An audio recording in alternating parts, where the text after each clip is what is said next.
English के parts of speech वाले section में आज हम लोग सीखेंगे किस तरह से पार्ट्स ऑफ स्पीच इंग्लिश को सीखने में हमारी मदद करता है और बहुत सारे वाक्यों में कहाँ कौन से वर्ड्स यूज किए जाएंगे ये समझने में बहुत बड़ा योगदान है पार्ट्स ऑफ स्पीच का। तो जनरली पार्ट्स ऑफ स्पीच 8 होते हैं, लेकिन उसके आगे भी बहुत सारे पार्ट्स ऑफ स्पीच होंगे जिनका विस्तार करने पर समझ में आता है। क्योंकि जो मेन है वो 8 ही हैं जिनको कि हम लोग बारी बारी से देखेंगे। तो पार्ट्स ऑफ स्पीच एक ऐसे वाक्य हैं, ऐसे शब्द हैं जो कि चूंकि पार्ट्स ऑफ स्पीच ऐसे शब्द हैं जो कि वाक्य में यूज होते हैं, प्रयोग होते हैं और उनके प्रयोग से या फिर यूं कह ले कि उनकी अच्छी पकड़ से, जानकारी से इंग्लिश हमारी मजबूत हो जाती है। तो हम यदि एक वाक्य में लिखें तो कह सकते हैं कि the words which help to understand the sentence properly. P-R-O-P-E-R-L-Y is said to be parts of speech.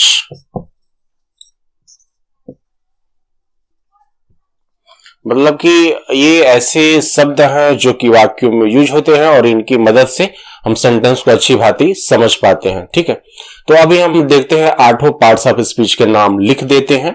वे हैं नाउन, प्रीपोजिशन, ओके ऐसा। तो फिलहाल यदि हमको डिटेल पढ़ना है तो हम शुरू करेंगे नाउन से। अब नाउन क्या है, इसके बारे में कितने प्रकार है, सारा कुछ अब हम जानेंगे। तो आइए जानते हैं, देखते हैं। नाउन का डेफिनेशन क्या होगा, लिखते हैं।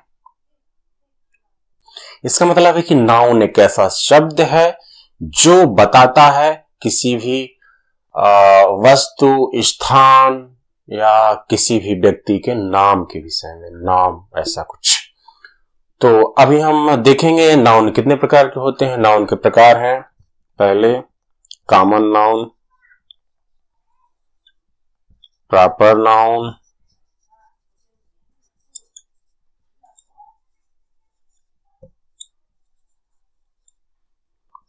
कलेक्टिव नाउन,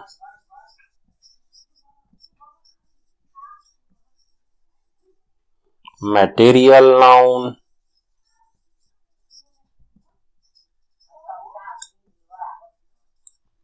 abstract noun,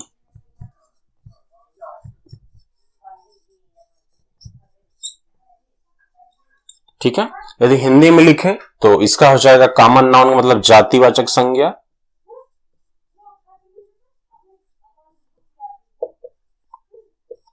और ये प्रॉपर नाउन का मतलब हो जाएगा व्यक्तिवाचक संज्ञा,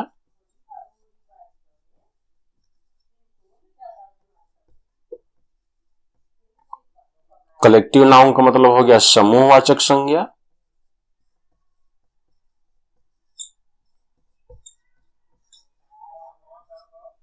मटेरियल नाउन का मतलब हो गया पदार्थवाचक संज्ञा,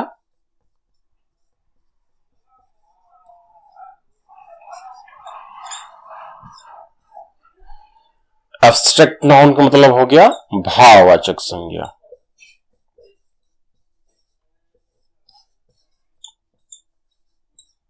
ओके, ध्यान दें, common noun, proper noun, collective noun, material noun और एब्स्ट्रैक्ट नाउन। जातिवाचक संज्ञा, व्यक्तिवाचक संज्ञा, समूहवाचक संज्ञा, पदार्थवाचक संज्ञा और भाववाचक संज्ञा, ऐसा। अब ये हम देखेंगे कि जातिवाचक संज्ञा में कौन आएगा। जाति का मतलब ही है एक जाति, जिससे एक जाति का बोध हो। ठीक है, तो जातियों की यदि हम बात करें तो बॉय क्या है, एक जाति है। जितने भी बॉय हैं सभी शामिल हो जाएंगे। मेन या फिर मैन एक जाति है, गर्ल एक जाति है, ठीक है, काऊ एक जाति है, रिवर एक जाति है, कुछ इस तरह से और भी आगे लिखते जाएंगे। समझ में आ रहा होगा ऐसा। ये सब जातियों के अंतर्गत आते हैं जो कि एक कॉमन लोग, ठीक है। यदि हम गर्ल्स की बात करें और गर्ल क्लास में बैठी हो, इसका मतलब सारी गर्ल्स होती हैं। यदि हम बॉय की बात करें तो बॉय यदि क्लास में बैठे हो या कहीं भी बैठे हो तो इसका मतलब सिर्फ और सिर्फ बॉय ही है। यदि हम किसी काऊ की बात करें तो काऊ का मतलब जितनी भी सारी काऊ हैं सभी आ जाएंगे, ऐसे कोई उसका स्पेसिफिक नहीं होगा कि यही वाली काऊ, ठीक है। उसके बाद हम बात करते हैं रिवर की। थी रिवर में बहुत सारी रिवर है, सारी रिवर्स उसमें कंटेन हो जाएंगी, ओके। नेक्स्ट आता है अपना प्रॉपर नाउन। प्रॉपर का मतलब होता है किसी खास व्यक्ति, वस्तु या स्थान के विषय में बातें जो होंगी उसको हम प्रॉपर नाउन कहेंगे, ओके।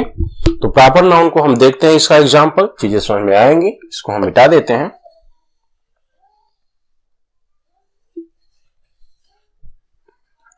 प्रॉपर नाउन में अपना आने वाला है राम, गंगा,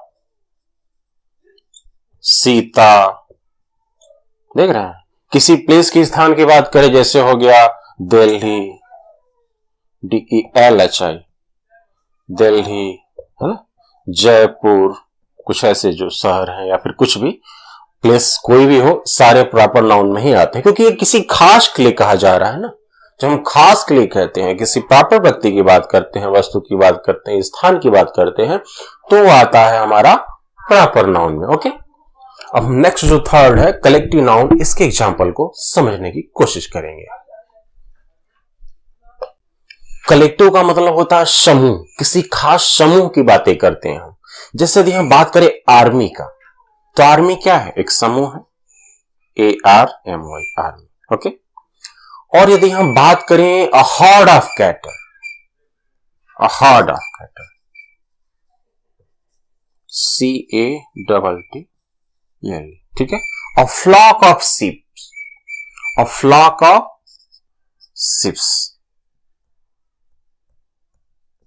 ए फ्लॉक ऑफ शिप्स, SHEEPS, देख रहे हैं।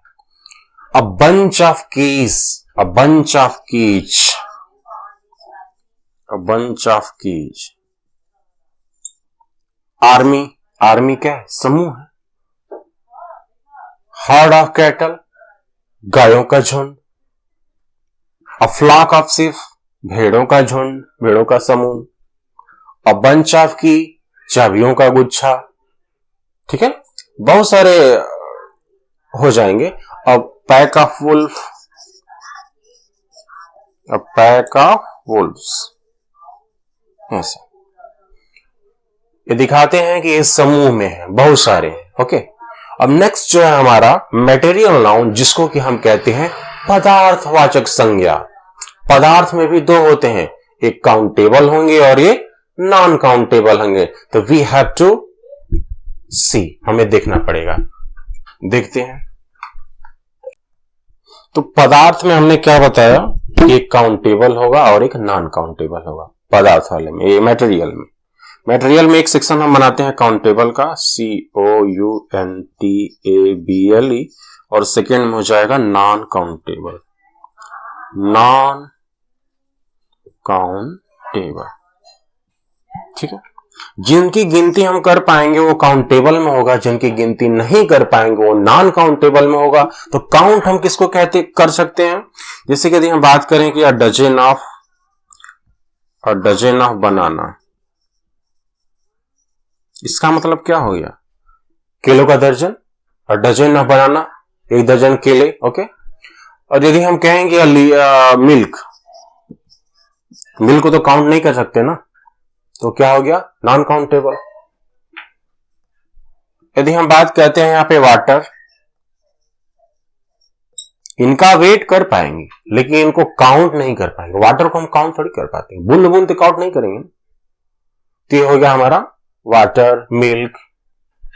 इंक माने होता है स्याही, जो घोली गई है वैसी स्याही, ओके।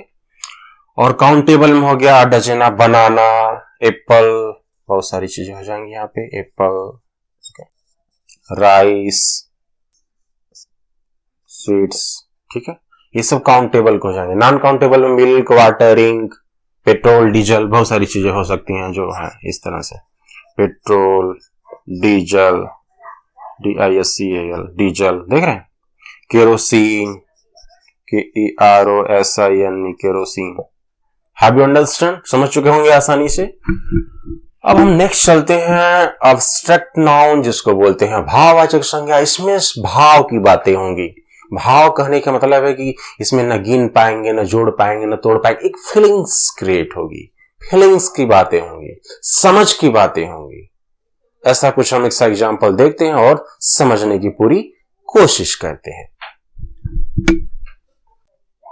Honesty, childhood,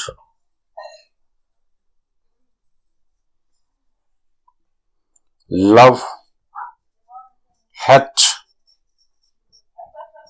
theft. देख रहे हो, ये सब क्या है? फीलिंग्स है।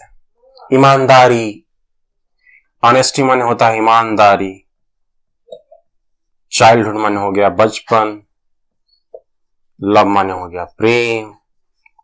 हेट माने हो गया घृणा। थेफ्ट माने हो गया चोरी। देख रहे हैं, ये सब फीलिंग्स है। इनको ना हम गिन पाएंगे, ना तौल पाएंगे, ना प्रॉपर कह पाएंगे, ऐसा नहीं कह पाएंगे। इसलिए एब्स्ट्रैक्ट नाउन यानी भाववाचक संज्ञा में आता है। यदि हमको कहना है कि ऑनेस्टी, इसका मतलब ईमानदारी, और ईमानदारी मतलब भाव, feelings, thinking. Okay, now I want to give you example and you have to solve it. Okay, try to solve and find the answer.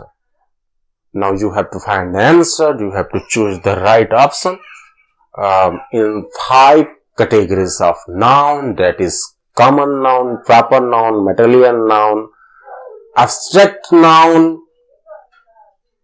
and collecting noun.